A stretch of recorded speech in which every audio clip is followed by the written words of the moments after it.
Welcome to the Urban Herald, where our mission is really to cut through all the digital noise and deliver those truly essential insights you need to navigate our, well, pretty complex world. Today, let's maybe start with a moment we've all experienced, I think. That almost uncanny feeling when a streaming app, it just seems to read your mind, right? Suggesting the perfect show you didn't even know you wanted. Or, unlocking an entire season of a new favorite, just begging to be binged. It feels a bit like magic, doesn't it? Like a personal curator for your entertainment, instantly, right at your fingertips.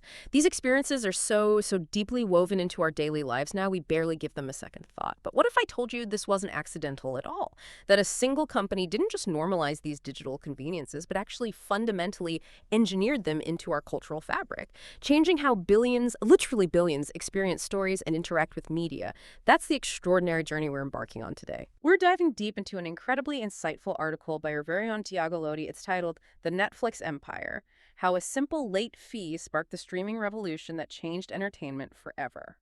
And look, this isn't merely a corporate success story. It's really an epic tale of disruption, of a rebel startup that just shattered traditional video rental, boldly challenged Hollywood's, ancient distribution models, and completely redefined what entertainment means for most of the planet.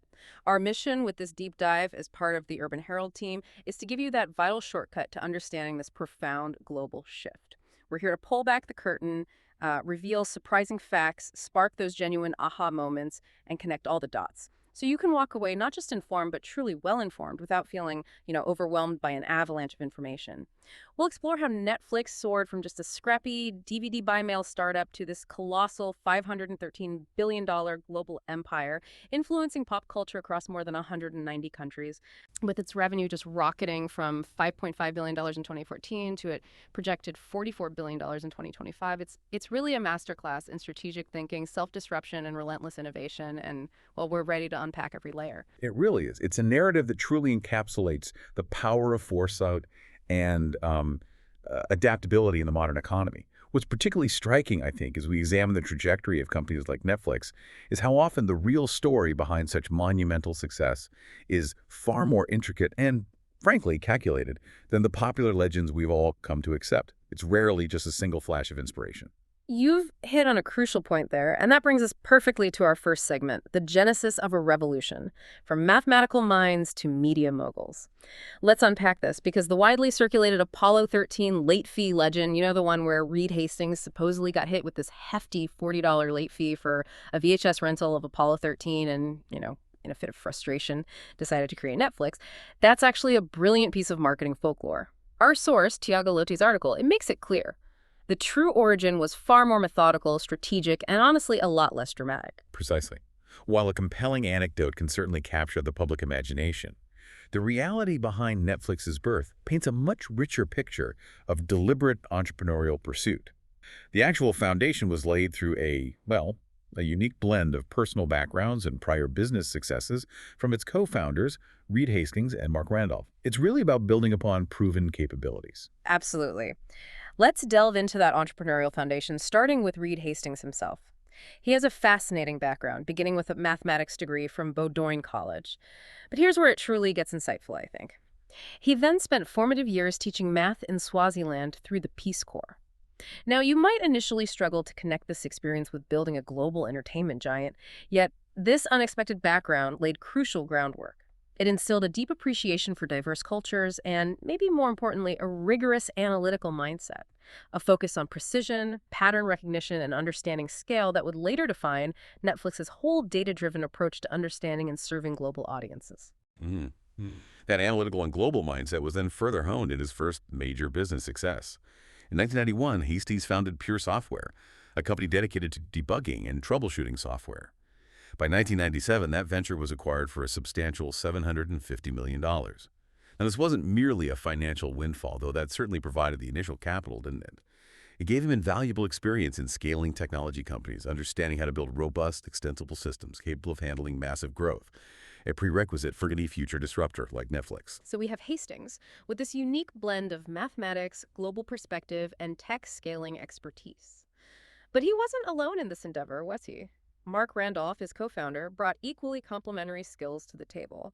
Randolph came from a strong background in direct marketing, with prior roles at companies like Microwarehouse and Integrity QA.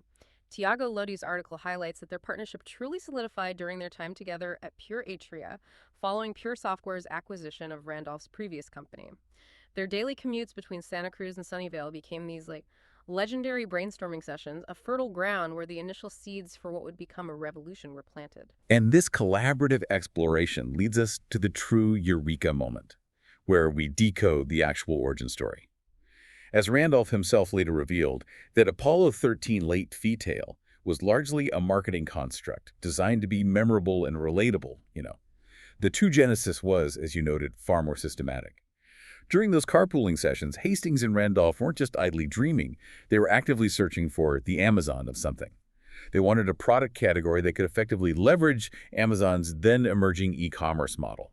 Think of them as methodical prospectors, not just waiting for gold to appear. That's a perfect analogy, yeah. They weren't waiting for inspiration to strike. They were methodically evaluating a range of options. Our source tells us they explored everything from customized sportswear to, believe it or not, personalized shampoo. This systematic approach, sifting through market opportunities, perfectly illustrates the strategic patience and data-driven curiosity that would characterize Netflix later on. And then the discovery. DVDs. The timing, critical, was just impeccable. DVDs had just been introduced to the United States in early 1997. They presented significant advantages over the prevalent VHS cassettes. They were lighter, which made them more durable and cost-effective for shipping. They could hold significantly more content. And crucially for the consumer experience, they eliminated the dreaded need for rewinding. This wasn't just a new format, it was a superior one, perfectly suited for a mail-based model. Ugh, the rewinding. Oh yeah, a pain point many of us remember with a shudder. So, to truly test their hypothesis about this promising new format, they didn't just discuss it in theory, they took action. The story goes they quite literally mailed a compact disc, a close proxy for a DVD in terms of size and durability, to Hastings' house in just a simple envelope. When it arrived intact, they knew they had found their product and a viable distribution method. The systematic, data-driven approach to validating a market opportunity, testing and proving a concept before scaling, that would define Netflix's journey through every subsequent pivot and expansion. It wasn't about a single aha moment of frustration. It was about calculated, iterative exploration. Exactly. That methodical, almost scientific approach from the very beginning set a powerful precedent for how Netflix would operate and adapt throughout its entire history. It really reinforces the idea that true innovation often stems from persistent, informed exploration rather than a singular, sudden flash of inspiration. And that leads us directly into the DVD era, building the foundation for global dominance. So, with their product identified and concept validated, Netflix officially launched on April 14, 1998. They had a website featuring 925 available DVD titles and a lean team of just 30 employees. This was truly an audacious bet, you have to admit, considering only 2% of American households owned DVD players at the time. Hastings and Randolph famously calculated that if DVD adoption reached just 20% of households, they'd have a viable business. As we know, it far exceeded even their optimistic projections, eventually hitting 95% of households. Incredible. Indeed, it was a bold gamble, but one underpinned by a keen understanding of an emerging technology and a market ripe for disruption. The initial business model was straightforward. Customers rented DVDs online for $4 plus $2 for shipping. But here's where the true genius and the revolutionary spirit really emerged. There were no late fees. This wasn't merely a customer-friendly gesture. It was a fundamental reimagining of the rental relationship, directly challenging the industry standards set by Blockbuster's infamous and often frustrating late fee penalties. It really transformed a transactional exchange into a relationship of trust. No late fees. I mean, what a concept for the late 90s. It felt almost subversive, didn't it?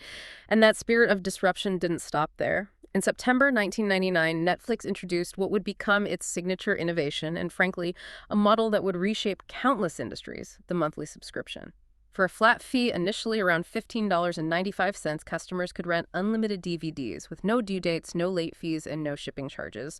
This was a complete paradigm shift from the traditional paper rental model to an all-you-can-consume approach. And it was brilliantly inspired by everyday services like, gym memberships, where you pay a flat monthly fee and use the service as much or as little as you want. It removed the friction of individual transactions. This model proved prophetic, not just for Netflix, but for countless other industries that would later adopt subscription services, from software to food delivery to music. It established a predictable, recurring revenue stream, fostered customer loyalty, and fundamentally prioritized convenience. By 2002, this innovative model had clearly taken hold, proving its viability. Netflix had grown to 600,000 subscribers and was ready for its initial public offering. They went public on May 29, 2002, selling 5.5 million shares at $15 per share, raising $82.5 million. That capital was absolutely essential, wasn't it? Fueling the next phase of their growth and critical technological development, including, crucially, their burgeoning recommendation engine. Right. And this rapid growth was occurring against the backdrop of a looming confrontation with the established giant of the industry. What's truly a pivotal moment here is the legendary David versus Goliath encounter with Blockbuster. In 2000, Reed Hastings actually approached Blockbuster's CEO, John Antioco, with a partnership proposal. Blockbuster would handle Netflix's brand and marketing in its vast network of physical stores, while Netflix would manage Blockbuster's online presence. It was essentially an olive branch, a chance for the old guard to embrace the new. And the response? Antioco reportedly scoffed at the offer, just dismissed Netflix as a niche player, a paltry dot-com venture. It's almost unimaginable to think of that now, isn't it? That dismissal proved to be one of the most costly miscalculations in business history. While Netflix continued to grow its subscriber base and, crucially, refined its recommendation algorithms, Blockbuster stuck stubbornly to its late fee-driven brick-and-mortar model, blinded by its past success. The divergence in strategy was stark, wasn't it? Almost a textbook case study in market disruption. By 2010, the year Netflix launched its streaming service internationally, Blockbuster had filed for bankruptcy. The company that once dominated home entertainment with over 9,000 stores worldwide was reduced to a single, iconic location in Bend, Oregon.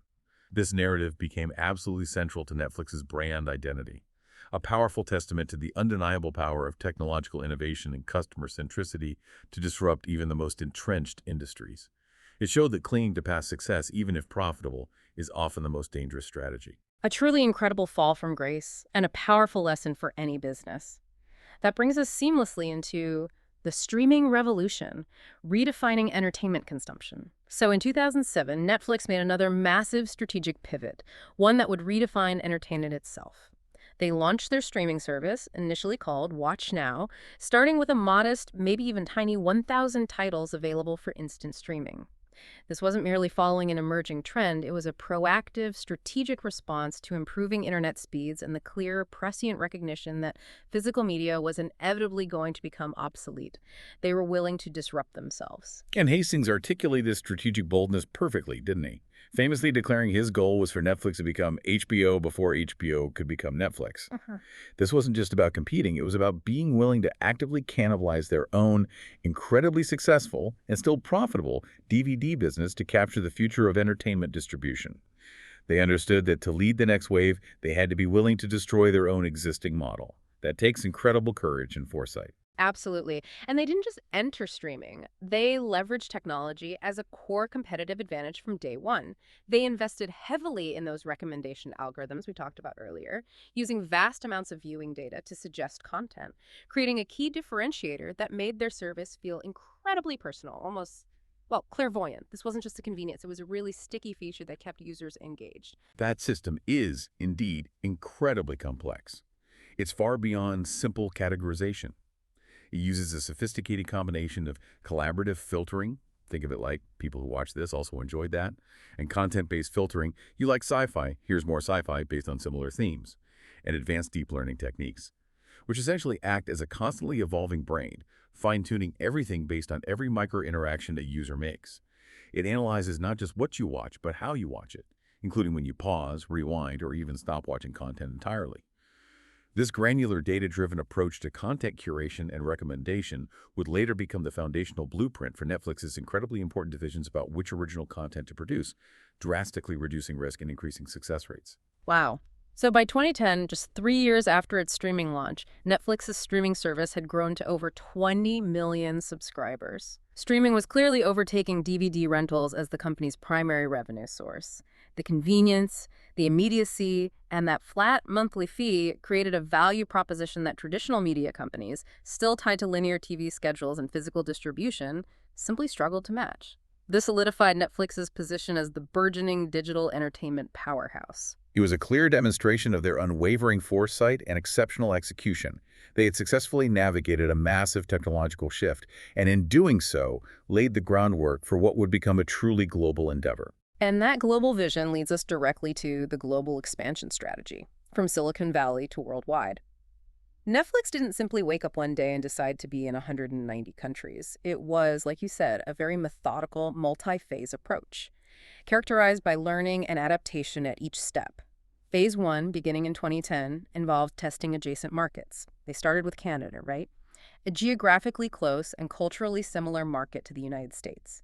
This provided crucial lessons on navigating complex content licensing agreements, understanding local regulatory environments, and fine-tuning consumer preferences without venturing too far from home turf. Exactly. That initial foray was followed methodically by expansion into Latin America and the Caribbean in 2011, and then Europe in 2012. Each market served as a vital learning laboratory. It taught Netflix indispensable lessons about localization, not just language, but cultural nuances and content preferences, marketing strategies, and the inherent complexities of international business operations. They weren't just expanding, they were iterating on their global playbook. Then came Phase 2, a dramatically accelerated global rollout that truly signaled their ambition, beginning in 2015. Netflix launched in Australia, New Zealand, Japan, and other key markets, and simultaneously announcing these audacious plans to expand to 130 new countries. This wasn't simply about growth for growth's sake, was it? It was driven by several critical strategic factors. Slowing growth in the highly saturated U.S. market, the undeniable globalization of entertainment tastes, and perhaps most importantly, the economic imperative to spread their fixed content costs across a much larger global subscriber base, thereby significantly improving their economic model and profitability. And this culminated in Phase 3, true global omnipresence. By 2016, Netflix achieved its ambitious goal of expanding to over 190 countries worldwide, making its service available virtually everywhere except China and a few countries under U.S. sanctions. This unparalleled global footprint would prove absolutely crucial for Netflix's next and arguably most significant strategic initiative, original content production, which would not only redefine the company, but as we'll see, reshape the entire entertainment industry. And it wasn't just about pushing American content globally either. This global presence enabled a strategy often termed glocalization, a brilliant blend of global reach with local relevance. Netflix invested heavily in local content production, creating shows and films in dozens of languages, specifically tailored for local audiences in those regions. This dual strategy allowed them to compete incredibly effectively with local content providers while simultaneously building a truly diverse, globally appealing content library that transcended language barriers. And if we connect this to the bigger picture, this glocalization strategy has yielded fascinating and highly successful regional subscriber growth patterns. Asia-Pacific markets, particularly South Korea and Japan, for example, have become major growth drivers. Subscriber numbers in these regions have been growing by over 15% annually.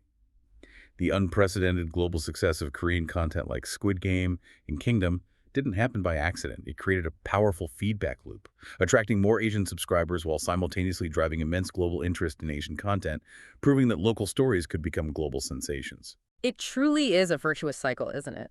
And Latin American markets have also proven exceptionally receptive to Netflix's localized content strategy. Countries like Mexico, Brazil, and Argentina now represent some of Netflix's highest engagement rates per subscriber, with original Spanish and Portuguese content performing exceptionally well, both regionally and globally. Shows like Money Heist from Spain and Elite, they became massive global hits, demonstrating that authentic regional content, properly supported and distributed, could achieve worldwide appeal. European markets, however, have shown more complex patterns, reflecting a diverse cultural and media landscape. Northern European countries, for instance, show high subscriber penetration but comparatively lower growth rates due to market saturation and strong local competitors. Conversely, Eastern European markets continue to show strong growth potential, with Netflix actively investing heavily in local language content to compete with established regional players. It's a highly nuanced, data-driven approach to a diverse global audience, far from a one-size-fits-all model. Which brings us perfectly to the original content revolution, from distributor to creator. In 2013, Netflix made a decision that didn't just change the company, but fundamentally reshaped the entire entertainment industry. They committed over $1 billion to original programming, kicking off this audacious gamble with the political drama House of Cards. This wasn't just another content acquisition, it was a monumental strategic pivot from being primarily a content distributor to becoming a powerful content creator. The House of Cards deal was truly unprecedented for its time. It was a shocking move in Hollywood. Netflix committed to 2 full seasons, totaling 26 episodes, without even producing a pilot, which is, standard industry practice to mitigate risk. They spent approximately $100 million on this, a massive sum. based entirely on their meticulous data analysis of user preferences. Their algorithms had identified strong, overlapping demand for political dramas, content featuring the actor Kevin Spacey, and projects directed by David Fincher. They weren't just guessing, they were making a data-backed bet that defied traditional studio instincts, fundamentally redefining content risk. And the impact. Here's where it truly gets transformational. The show premiered on February 1st, 2013, and the ripple effects were immediate. Netflix's stock price jumped a massive 70% in anticipation, and the company added over 3 million subscribers in that first quarter alone. More astonishingly, the show broke even within just 6 months, definitively proving that Netflix could produce content that not only competed with traditional Hollywood studios, but also with premium cable networks like HBO. It was a game changer that signaled a new power player had arrived. Definitely. And with that, Netflix also introduced another innovation that would reshape television consumption itself, releasing entire seasons at once. This binge release model completely shattered the traditional weekly episode release schedule. It allowed viewers to consume content at their own pace, fostering completely new viewing habits, significantly increasing subscriber engagement, and crucially reducing the likelihood of subscriber churn by keeping them hooked. Right.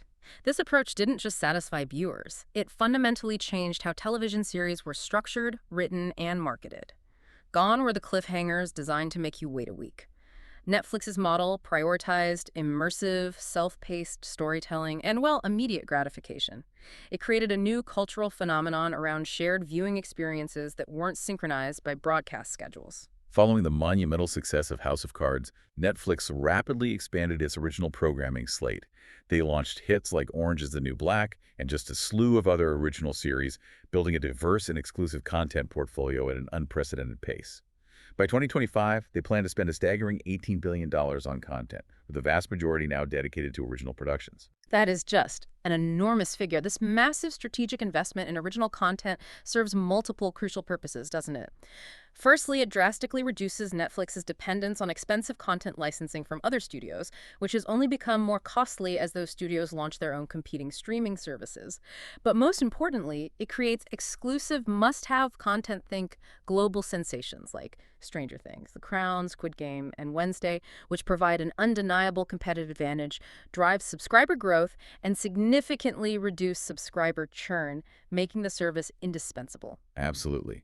And the 2021 release of Squid Game perfectly exemplifies Netflix's mastery of creating global cultural phenomena through their unique data-driven and globalization strategy. The Korean survival drama became Netflix's most-watched series ever, with over 1.65 billion viewing hours in its first 4 weeks. Its success wasn't accidental. It was the culmination of years of Netflix's sophisticated understanding of global audience preferences and its willingness to invest significantly in high-quality international content. Yeah, it wasn't a fluke at all. They had been meticulously building their Korean content library for years, recognizing early data signals showing strong global appetite for K-dramas, long before Squid Game exploded.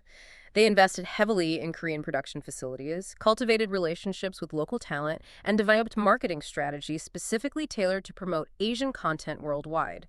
So when Squid Game launched, Netflix had the entire global infrastructure, the content, the algorithms, the marketing, to transform a regional gem into an unprecedented worldwide cultural phenomenon. It led to ripple effects like renewed interest in Korean culture, fashion trends, and crucially, it definitively proved that non-English content could achieve unparalleled global success, shattering language barriers in entertainment. It's a clear illustration of how their data-driven approach truly fuels their creative output and amplifies their global impact, blurring the lines between localized taste and universal appeal. Which naturally leads us to the data-driven entertainment machine. At the heart of Netflix's dominance lies its recommendation algorithm, which is arguably one of the most sophisticated applications of machine learning in consumer entertainment, period. It analyzes truly vast amounts of data. Your viewing history, your explicit ratings, your search queries, your browsing behavior, even minute details like the time of day you watch content or whether you paused and resumed.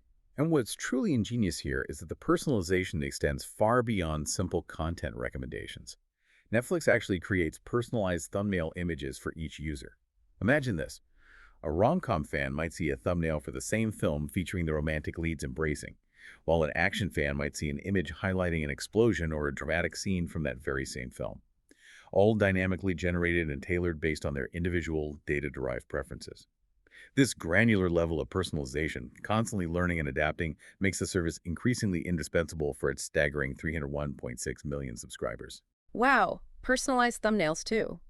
And it's not just about recommending existing content. Netflix boldly uses this viewing data to inform and guide new content creation. They meticulously identify underserved genres, pinpoint popular narrative themes that resonate globally, and even spot emerging talent worldwide. This data-backed approach significantly reduces the inherent risks of content production and dramatically increases the success rates for their original productions, a stark contrast to Hollywood's often gut instinct-driven greenlighting process. For instance, that strong global demand for Korean content, identified through their precise data analytics, directly informed the substantial investment and eventual production of a show like Squid Game. Similarly, data showing growing demand for international programming, particularly from Latin America, drove their investment in Spanish-language content like Narcos and Money Heist. It's a powerful feedback loop. Data informs creation, which then generates more data, which refines future creation, a self-perpetuating engine of content. And their data science capabilities extend even further into operational efficiency. The company employs sophisticated predictive models to forecast everything from subscriber churn identifying at-risk users before they leave, to optimizing content acquisition costs and determining the optimal release strategies for new content across different regions. These models are so advanced they can spot subtle patterns in viewing behavior that human analysts might easily miss, leading to more efficient and incredibly effective decision-making across the board. Their A/B testing infrastructure is remarkably sophisticated, running continuous simultaneous experiments. It allows Netflix to constantly test different UI designs, iterate on recommendation strategies, and even optimize promotional materials across different subscriber segments. This continuous experimentation optimizes every single aspect of the user experience, from the moment subscribers log in to the specific content they're most likely to watch, maximizing engagement and retention. They even use advanced analytics to optimize content production schedules, predicting when certain types of content will be most popular across different time zones and regions. This data-driven approach to scheduling has become increasingly critical as Netflix competes for viewer attention in an increasingly crowded streaming landscape. It's a true entertainment machine, not just driven by data, but built on it. And that strategic reliance on data and iterative testing extends to their most crucial business decisions, especially as they navigate maturing markets and new challenges, always seeking to extract more value and drive further growth. Which brings us to strategic evolution and future frontiers. One of Netflix's most significant and initially controversial strategic moves in recent years has been the password-sharing crackdown, a major revenue milestone. For over a decade, Netflix largely tolerated that over 100 million households worldwide were accessing content through shared passwords, representing billions in potential lost revenue. But as subscriber growth began to slow in mature markets, particularly the US, identifying new substantial revenue sources became absolutely necessary. The decision was, of course, carefully calculated and phased. Netflix began testing password-sharing restrictions in Latin American markets in early 2022, using these regions as vital laboratories to refine their approach before a global rollout.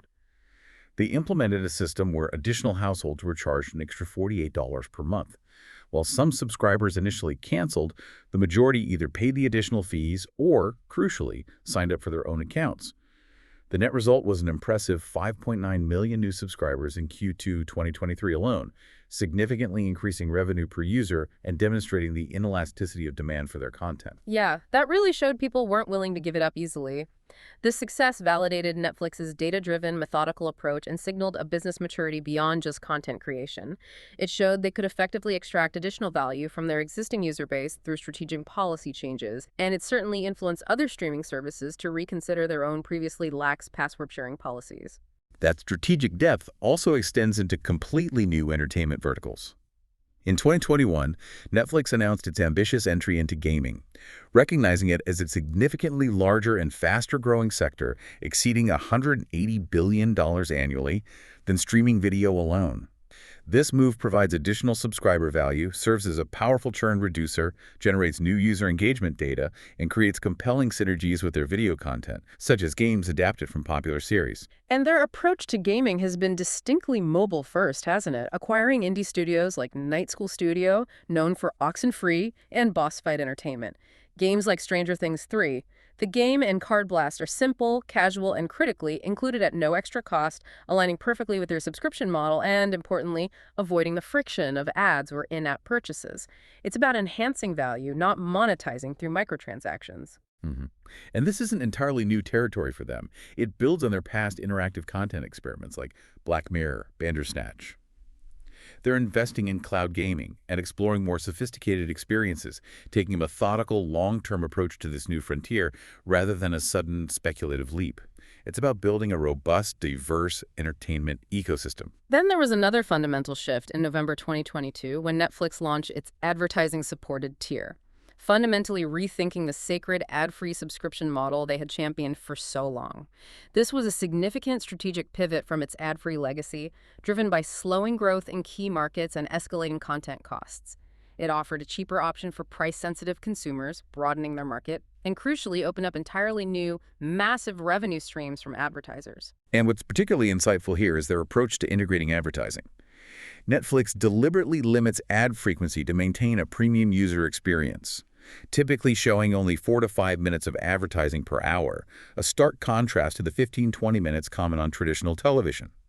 This restrained approach reflects the commitment to preserving the user experience that made the platform popular in the first place, understanding that trust is paramount.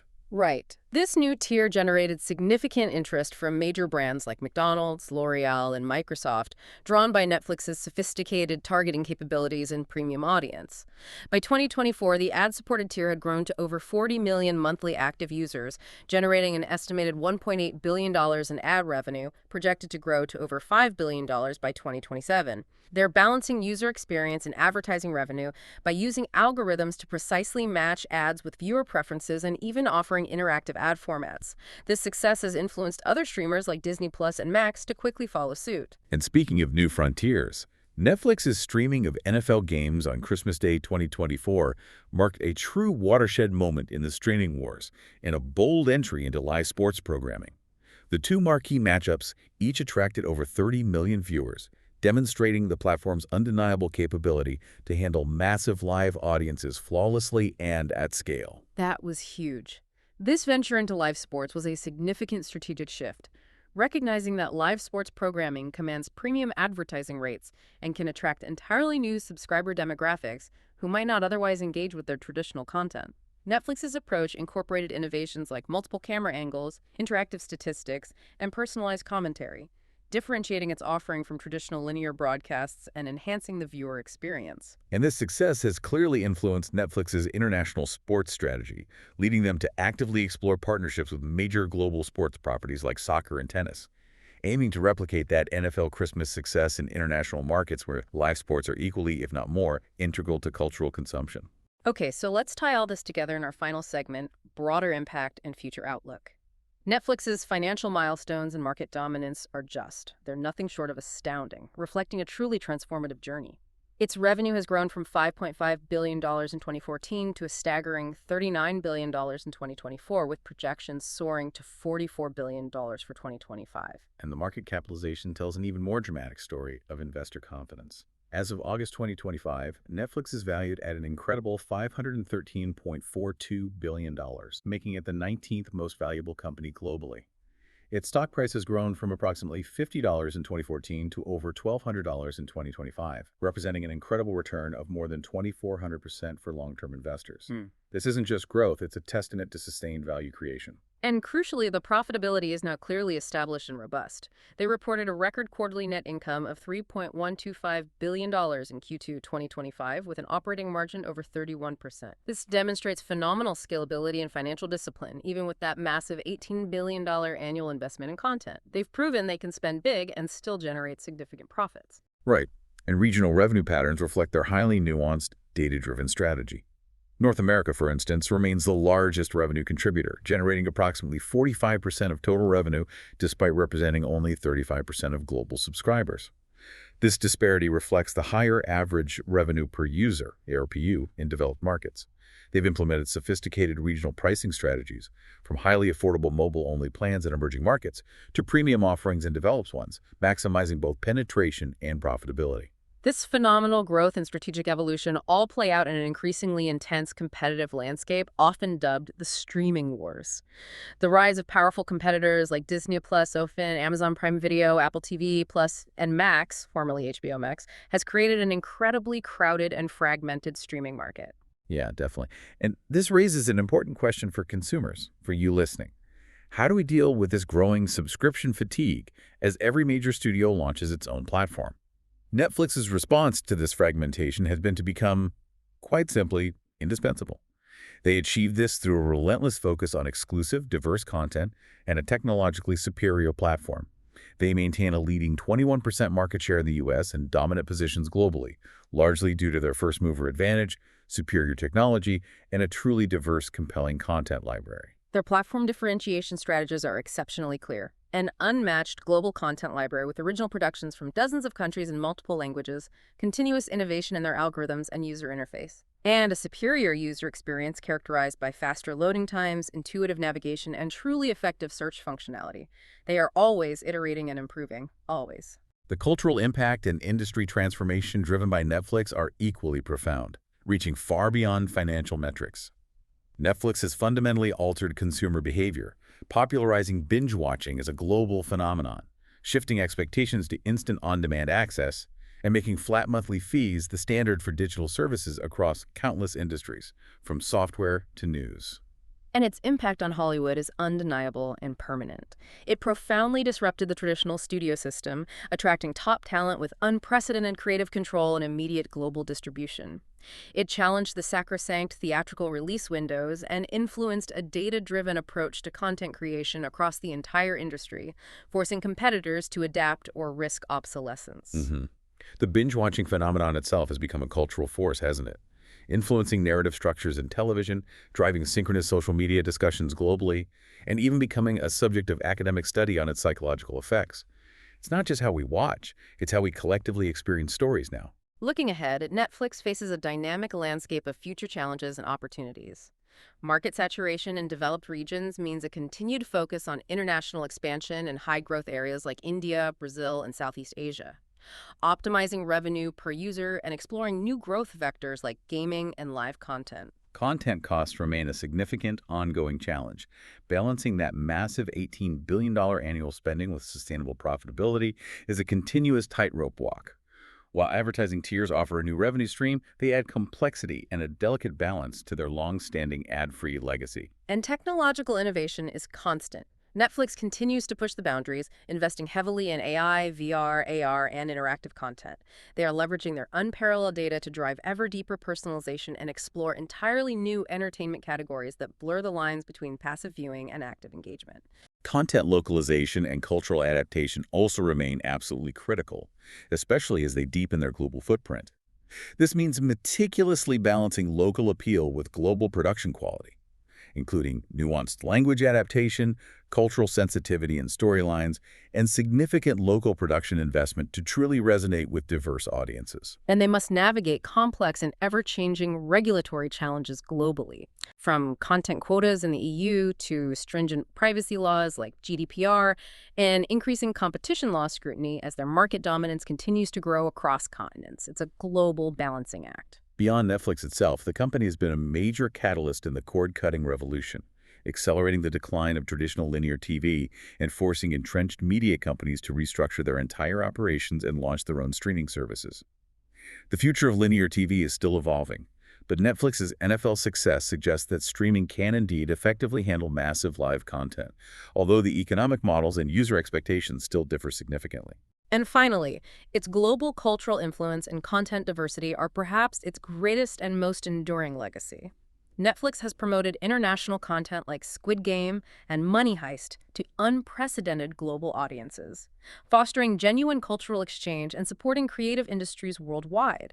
It has influenced global entertainment trends, from the 80s nostalgia fueled by Stranger Things to the fashion impact of Bridgerton, contributing significantly to social and political discussions and inspiring format adaptations across the globe. It's a powerful testament to a platform that truly understands how to connect with diverse audiences on a truly global scale, transforming local stories into universal conversations. So what does this all mean for us, the audience of the Urban Herald?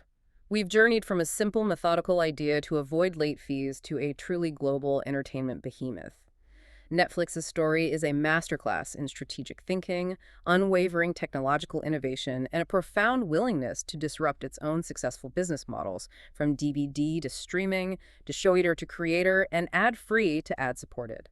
This is a company that has consistently anticipated and shaped market trends rather than simply responding to them. Its legacy is undeniable and permeates our daily lives. Netflix fundamentally altered how billions consume entertainment, popularizing binge-watching, championing international content, and definitively proving the immense power of data-driven creativity. Its influence extends far beyond its impressive financial metrics, irrevocably permeating our daily routines and shaping our global cultural conversations. And the road ahead is still dynamic, still evolving. As the streaming wars intensify and new technologies emerge, Netflix continues its relentless innovation with gaming, live sports, and advanced personalization. Its ability to navigate market saturation, balance massive content costs, and adapt to evolving regulatory complexities will undoubtedly define its future trajectory and continue to shape the entertainment landscape for years to come. So consider this as you reflect on what we've discussed. In an increasingly fragmented entertainment landscape where every platform fights tooth and nail for your precious attention, will Netflix's relentless pursuit of personalized content and innovative distribution ultimately lead us to a future where entertainment is less about what's available and more about what's perfectly curated for you, anticipating your desires before you even know them?